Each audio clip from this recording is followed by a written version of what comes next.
Hello, everyone, and welcome back to the Joy-Filled Universe podcast. I am your host, Lisa Ryan, and today we are talking about something that the universe absolutely loves. And no, it's not all of you, even though the universe does adore you all, each and every one of you. But today we are talking about a vacuum. And I am not talking about your Hoover or your Dyson that you just might have sitting in your closet waiting on the cleaners to come around, because that's exactly where mine is. I am talking about a very powerful manifestation tool that can be applied in so many areas of our lives. And in many instances, we apply it already without even knowing. So with all that being said, it is no secret that I read lots of books. I listen to lots of books. I attend workshops. I listen to podcasts, you name it. I am a sponge for self-development, and I genuinely love learning all different sorts of perspectives when it comes to self-development. And one phrase that I have come across more times than I can count is this: the universe loves a vacuum. Every single time I have heard or read that, I thought, what in the world does that mean? So I dug in and I researched and I explored it from multiple angles, and eventually something finally clicked, not just conceptually, but practically. And because I have actively been applying this for a good portion of my life, yet only recently became aware of what we are actually calling this technique, I thought this is exactly what I want to share with all of you this week. So together, we are going to explore the universal vacuum and how we can all successfully apply it in our worlds. And so first things first, what does it actually mean when we say the universe loves a vacuum? Well, because a vacuum, simply put, is just space where something once was. And in this physical world, whether it's air, energy, or matter, empty space doesn't stay empty for long. Something always moves in to fill it. So, for example, air always moves from high pressure to low pressure. If air is removed from a container, surrounding air rushes in. And how about a very easy example? When we are climbing out of a swimming pool, as we remove our bodies, the water folds in behind us to replace the space where we once were. So in essence, the universe is constantly seeking balance. So when people say the universe loves a vacuum, what they're really saying is this: when there is imbalance, life reorganizes itself to restore equilibrium. And this doesn't just apply to air or matter, it applies to all of us in really awesome ways.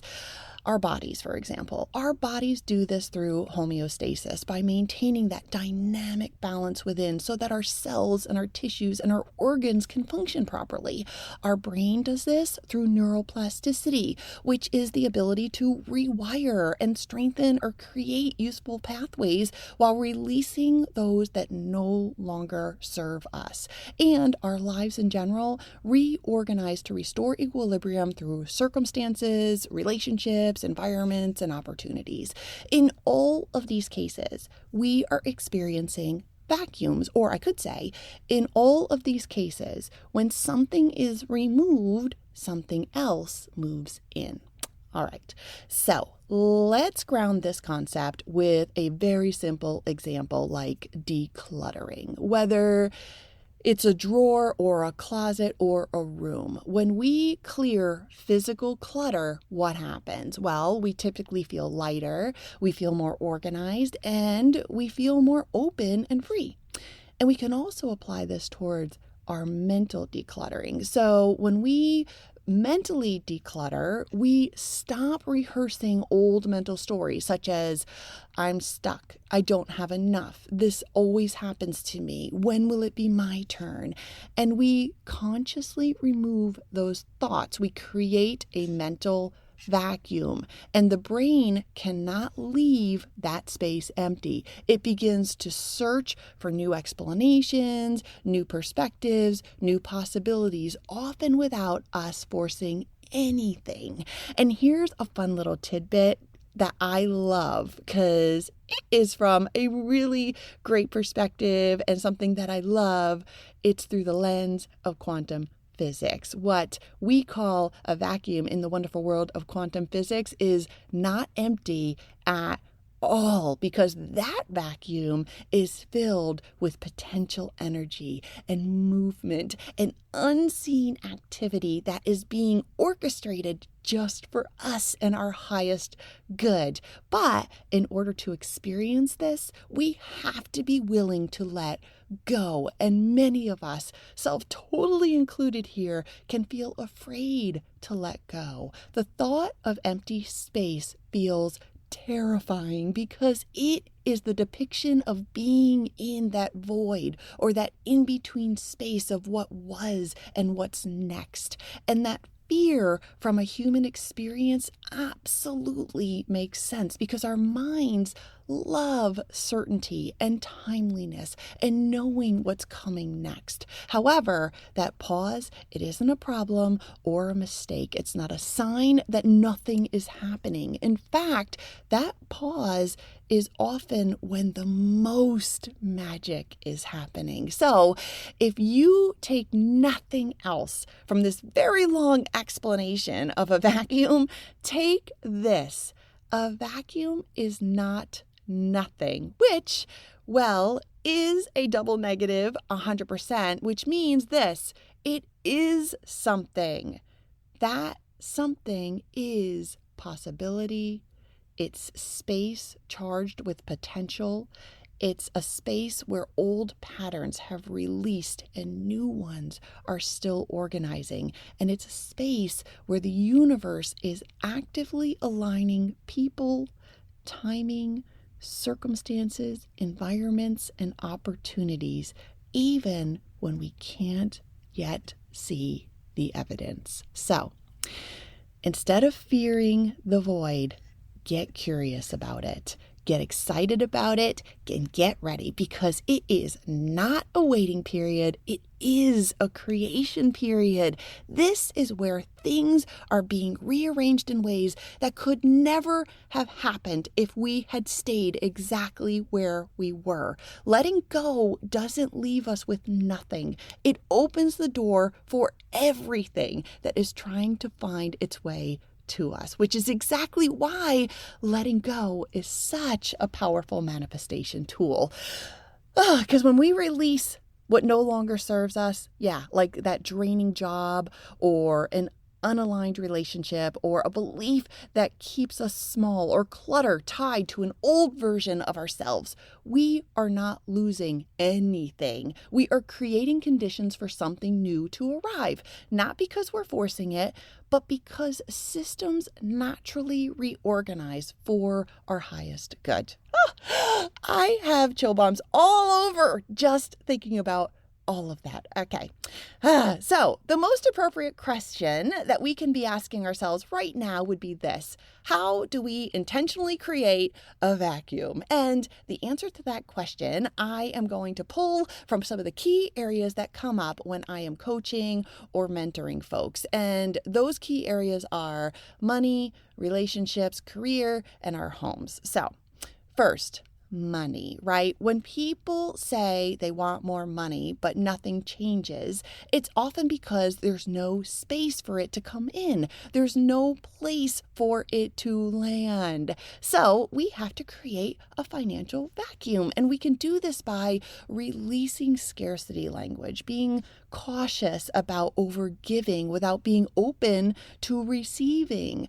Clean up subscriptions or memberships that are no longer being used. And don't tolerate financial chaos, or better said, don't tolerate a money system that lacks clarity, predictability, or containment. Because when we can't predict or track something, we don't know where it's going. And this uncertainty creates stress. So, all of these are examples of creating space for money to flow into our lives. And when we get rid of scarcity language and behaviors, we can replace them with thoughts and language of abundance. And our emotions and our behaviors will align to these thoughts. And like energy, well, it attracts like energy.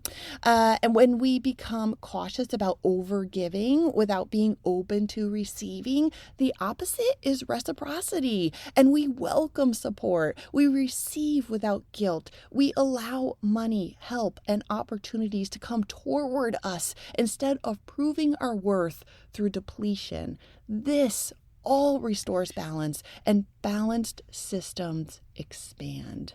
And then how about all of those auto bill subscriptions and memberships and financial commitments that are no longer being used? The opposite of this is intentional allocation, which shows up as our money is going where our values are. Every dollar we spend has purpose and we feel good about it. Spending becomes conscious instead of automatic.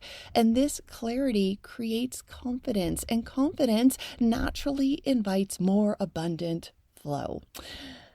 And lastly, when we stop tolerating financial chaos, we become empowered because we know what is coming in, we know what is going out, and our nervous system relaxes because money becomes predictable. And when our body feels safe, it becomes relaxed and open to receiving. And money then flows not when we chase it, but because we remove what's blocking that circulation. All right, and now, how about relationships? Oh, and you know what? February is a great month for relationships with Valentine's Day and all. However, this can be applied to all relationships, whether it's family, friends, partnerships, you name it. So let's talk about creating an emotional vacuum. Many people think they want a new relationship while they are emotionally clinging to past partners, old wounds, resentment, or the identity of being the one who always gets hurt or taken advantage of. And none of these are space. Rather, they are all full-on occupation. Yet, we can create an emotional vacuum when we stop retelling the old story and replace them with self-honoring narratives that are rooted in truth and growth. When we stop entertaining those breadcrumb connections and create space for mutual balanced relationships where our effort is matched and good energy flows both ways. When we stop settling for misalignment and step into self-respect and congruence, and from there, our boundaries become clear and the relationships that show up for us align to who we are now, not who we used to be. And when we stop trying to prove our worth, we embody our personal power. And from there, we allow ourselves to be chosen, supported, and met without overgiving, over-explaining, or over-performing. None of us will attract love from friends, family, or a perfect partner by longing for it. We, in fact, will attract love by making room for it. All right, let's keep this going. Oh, this one is fun. How about our careers? I have been talking to a lot of people about careers lately. So let's talk about creating a professional vacuum. Career vacuums can often feel very scary because they involve a feeling of identity. And we can create a professional vacuum when we stop playing small and rather step into confidence, visibility, and a form of leadership. And when we do this, opportunities will start to meet us at a level where we are willing to be seen. We can also stop staying in roles that no longer stretch us, because when we create space for growth and expansion, new challenges, responsibilities, and successful pathways will emerge that match our capacity as opposed to just showing up for our comfort zone. And let's also stop saying yes out of fear. When we decide to do this, we invite intentional choice and aligned commitment in. And as a result, our yes becomes powerful and we are directed towards work that actually moves us forward. And then lastly, when we stop attaching our worth to a title, we embody value and capability, and we find ourselves into roles and projects and opportunities that recognize who we are, not just what we are called. I heard a quote a long time ago that went something like this. So many people spend their lives climbing ladders only to discover the ladder is leaning against the wrong wall. Take that in for a second, because we can sometimes believe that titles are where the power lives, that respect, influence, and even a sense of belonging is granted, right? That belonging piece is big. Who hasn't felt the feeling of being included in a meeting as opposed to left off the invite or asked to leave the room?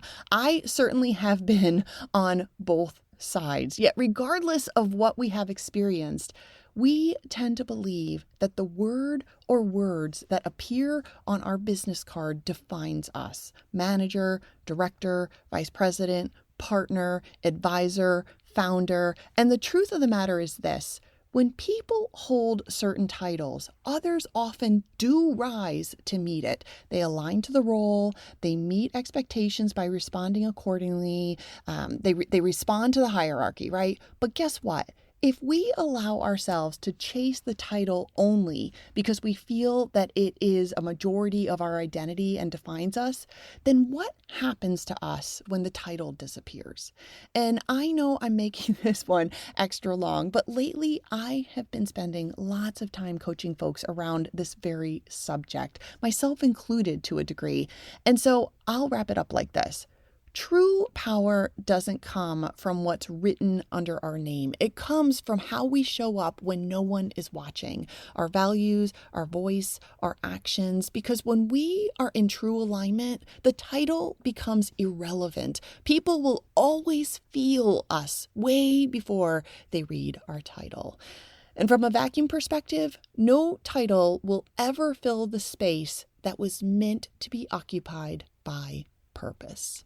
Okay, I just wanted to spend a little extra time there because I'm going to tell you, I have probably spoken to at least 2 people a day for the past several months about this very topic. So I just wanted to spend a little extra time there, and I hope that it's helpful to all of you. And if not you, then I hope it's helpful to any of your friends or family. So thank you. Okay. So now moving right along. The last area that I got here in my notes seems to be very popular when creating a vacuum, and it is the act of finding a new home or creating a physical vacuum. This one can be really powerful and in many times probably overlooked, because I have known lots of people who want a new home but are still energetically living in the old one.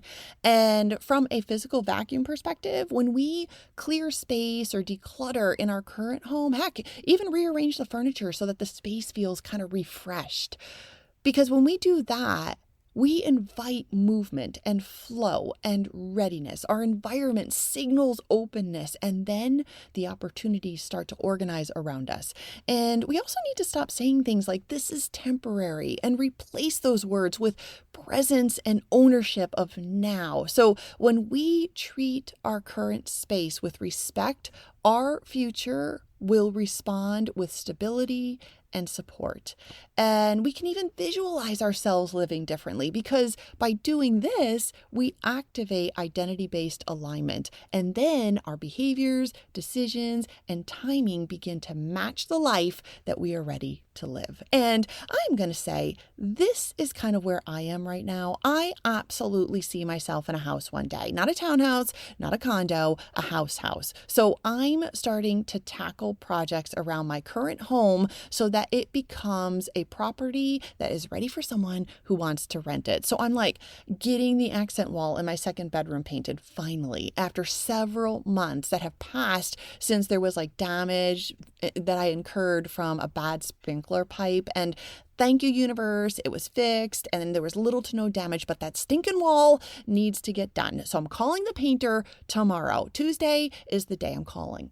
I'm also going to finally make time to get a new microwave and have it installed. My microwave broke last summer and I don't really use a microwave, so I haven't really missed it, but a renter might move in and they might love a microwave, so I have to have a new one that works. And I've been decluttering closets and cupboards and wardrobes, and that kind of symbolizes too that I'm ready to go.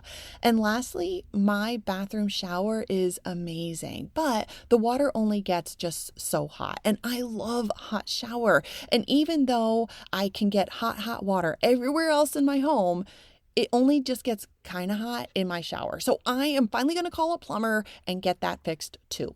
All of this is on my list because that will create a vacuum for my next abode. That will be awesome. And I will say, I love my current home too. And I am forever grateful for it. It is a beautiful home and it's in a great location too. But I'm saying this because it's super important to appreciate where we are in order to expand into where we are going. And I am fully trusting that the universe is going to get me there. And so, yeah, there we are. So what's it gonna be? Perhaps take some time today and ask yourself, where in my life am I being invited to create space? And if you're feeling like you're in that void right now, that place where something has ended, but nothing has replaced it yet, be so careful not to rush and fill the space with fear, distraction, or old habits. Rather, find comfort in the space and be optimistically curious, because it is during this time that the universe is reorganizing all of the incredible possibilities. And what comes next will always match the space that we have been brave enough to create. So think about where you might want to establish a vacuum and then start to make some space, even if it's just a little at a time, and then trust what will move in next, because creating space has absolutely nothing to do with loss, and it is all about trust, and the universe will respond in its very magical divine timing. And there we are. The universe loves a vacuum, and I hope that you all enjoyed this episode this week. And if you did, please create some space and invite your friends to enjoy this episode too. You can even rate, follow, and write a review. All of this just takes a few seconds and is forever helpful and appreciated. So thank you. And I also want to give a nod to Dr. Martin Luther King Jr. because here in the United States, it is a holiday today where we honor this great man. And so I would love to share one of my favorite MLK quotes, and it goes like this: "Faith is taking the first step even when you don't see the whole staircase." And today we learned that one of the first steps we can take toward our abundant future is to create a vacuum and have faith and belief in our vision even before proof of the outcome begins to appear. So thank you, Dr. King, for the wise message. You are appreciated indeed. And that's a wrap for this week. And well, I am your host, Lisa Ryan. This is the Joy-Filled Universe podcast, where we explore all the tools and tricks that are going to make your universe even more joyful than it already is. And I will see you next week. Bye.